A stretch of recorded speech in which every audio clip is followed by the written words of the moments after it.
It's one of the civil rights challenges of the 21st century. Digital technology has made it easier to track our personal information than ever before. Everything from our likes and dislikes to where we are at a given moment and who we talk to. In 2013, Edward Snowden leaked documents from the NSA, revealing just how much of this personal information ends up in the hands of state surveillance programs. I want to know what this means for our personal privacy. I'll explore how hackers and activists are working to curb the increasing surveillance trend.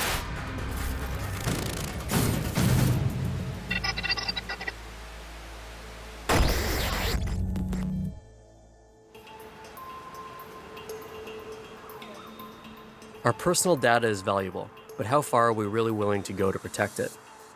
How often do we take a real interest in seeing where it ends up? Professor Jonathan Obar set up a fake networking site called NameDrop with some outrageous terms of service. He wanted to see how many people would take notice. This is the front page of the site. It looks pretty familiar. Now you can sign up right away by clicking this first button here, and you agree to the NameDrop privacy policies. Or you can click here to read the privacy policy, sort of emulating this experience of joining a social network for the first time. Which option did most users choose? 74% chose the quick join option, which means that they agreed to it without even reading the privacy policy. Can you tell me what some of the crazier clauses were in your study? One of the clauses that we put in dealt with data sharing. So the clause said essentially any data that you share will be shared or could be shared with the NSA. And there was a more explicit gotcha clause in there too, wasn't there? We included what we call a child assignment clause, which essentially said by agreeing to these terms of service, you agree as a form of payment to give up your firstborn child.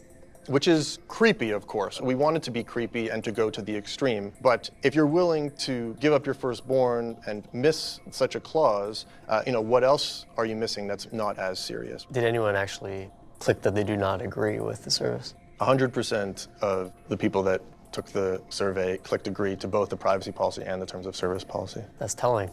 It would take users at least 40 minutes a day, and that's every day, to read all of the policies that you would need to read to provide informed consent to all the services and all the apps and everything that we engage with all the time online.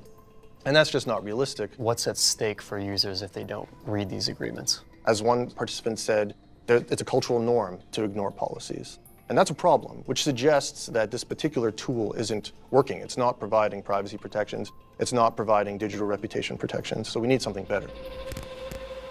NameDrop's terms of service may be fictional, but the truth is that most people have no idea and don't seem to care what they're signing off on. That's a real problem, because in today's world, your data can be used to manipulate you in terrifying new ways, whether by a political party trying to get your vote or that online advertisement that won't stop following you around. Cybersecurity expert Eric Perrant does deep web investigations on behalf of corporations and law enforcement, and increasingly, the tools he uses are publicly available, meaning pretty much anyone could be using these tools to dig into your past. I'm going to show you a couple tools that are actually out there that anybody can use. And when you put in something, a search parameter, so if I put in your name, for example, we've already got some hits here for different company names or locations. And you can actually navigate through the data, but there's a visualization, which is very interesting. Because when you look at it here, what you're actually seeing is the pertinence of these different subjects. So when you click on these things, it'll actually show you the links that it found that pertain to that particular subject. They keep track of everything you've searched for since the beginning of time, basically. You see people posting stuff, sometimes you say, well, that's stupid. You should never have posted that because it's gone now. It's out of your control. So where do you see that going? To hell? I mean, let's face it, these corporations have all your data. They know exactly what you've searched for, and from a privacy perspective, it's a huge problem. What's scary is that Perrant is just scratching the surface of where our data ends up once we've signed it away.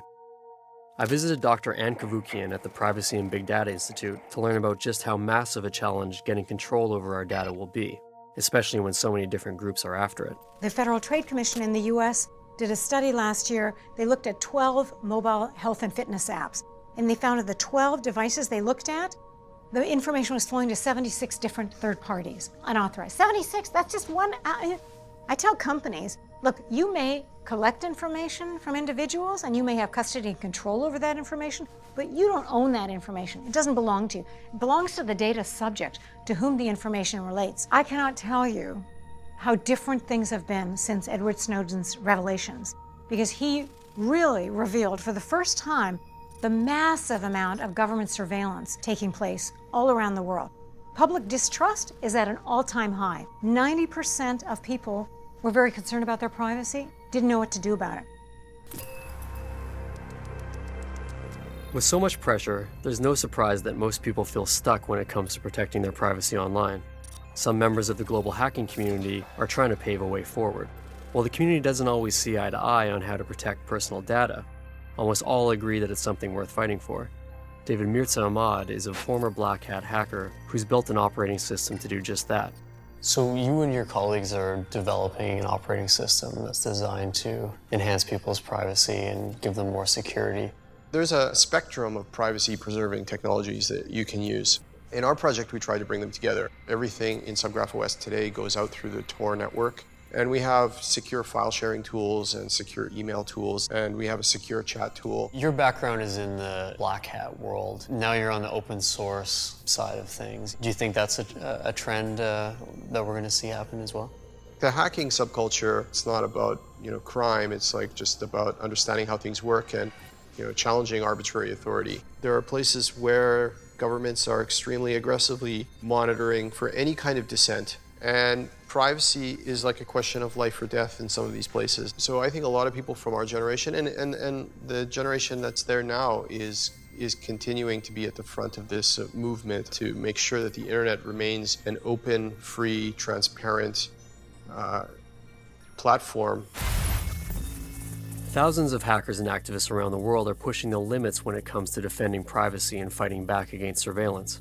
In many cases, they do so at extreme risk to their own personal freedom. In 2015, Canada passed sweeping surveillance laws as part of its new anti-terror legislation, Bill C-51. In response, hacktivists from Anonymous fired back with targeted operations against the Canadian political and security establishment. I connected with Anonymous hacktivist Raymond Johansson to get an idea of how these operations work and why people risk so much to take part. Last year, in protest of a Canadian bill, C-51, a number of hacktivists took down the website of the Prime Minister of Canada and also the Canada Spy Agency. Can you take us through how something like that would go down? Of course, my answer is going to be hypothetical, and I'm not on camera going to say anything to make things easier for CSIS. It works like this. A few people start to notice that something is going on. Let's say they read about the Patriot Act being imported to Canada in the form of a bill. Maybe it's called C-51. They get worried. Enough people start to do research and see that this is going to be wrong. Then they start to spread information. More people joins in, and some of them may start to work on attacking servers, and then maybe attempt a little hack and get a couple of documents out showing how badly the CSIS have acted in the past. Were there international hackers involved in the DDoSes of the Canadian government websites?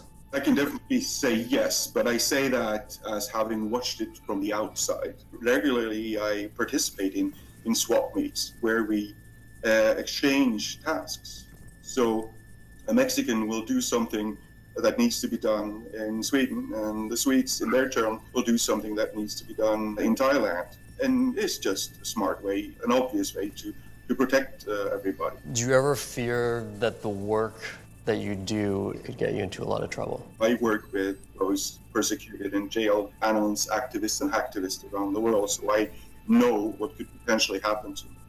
But you see, I have no sense of self-importance. I am no one. I am irrelevant. But, of course, as all activists, with boots on the ground or in front of a keyboard, I accept the risk. So what do you say to people who claim that they don't have anything to worry about, they're not doing anything wrong, and so they don't take any steps to secure their own security? You have walls on your house and you have curtains.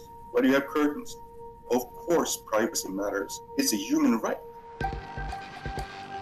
Our personal privacy is at risk like never before. As governments and corporations innovate new ways to use our data, the results are increasingly affecting how we live our lives, deciding things ranging from what apartments we can rent to whether or not we end up on a government watch list. We need to begin to ask ourselves, where do we draw the line? Has the line already been crossed? And how far are we willing to go to save privacy as we know it?